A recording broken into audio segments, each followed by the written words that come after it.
Hello guys, welcome back to my channel. చూస్తున్నారు కదా, ఈరోజు వీడియో ఏంటంటే మీషో నుంచి నేను వ్యాక్స్ తెప్పించుకున్నాను అనమాట, ట్రై చేద్దామని. ఇది ఫస్ట్ టైం నేను వ్యాక్స్ ట్రై చేయడం.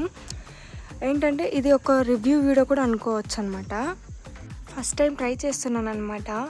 రండి మీరు చూసేయండి ఎలా వస్తుందో. ఒక్కదాన్నే చేయడం కష్టంగా అనిపించి మా గురువు దగ్గర నుంచి కొంచెం సహాయం తీసుకున్నాను నేను. తను అన్నింటిలోనూ నాకు సపోర్ట్ చేస్తుంది, అన్నింటిలో హెల్ప్ కూడా చేస్తుంది. వ్యాక్స్ ఆల్రెడీ హీట్ చేసేసామన్నమాట, హీట్ అవుతూ ఉంది. అది కొంచెం లిక్విడ్ ఫామ్లోకి వచ్చాక ఇంకా హ్యాండ్ పైన పౌడర్ అప్లై చేసుకొనేసి అది ఇంకా వ్యాక్స్ వేసుకోవాలి. అదే ప్రాసెస్ అని మేము చూసినట్టు మేము చేస్తున్నాము. కొంచెం హీట్ అయింది కానీ కొంచెం భయంగా కూడా ఉంది, ఎలా వస్తుందో ఏంటి, పెయిన్ ఉంటుందా అనేసి. ఎండింగ్ ఎలా వచ్చింది ఏంటి అనేసి నెక్స్ట్ షార్ట్లో పెడతాను, చూసేయండి. Thank you.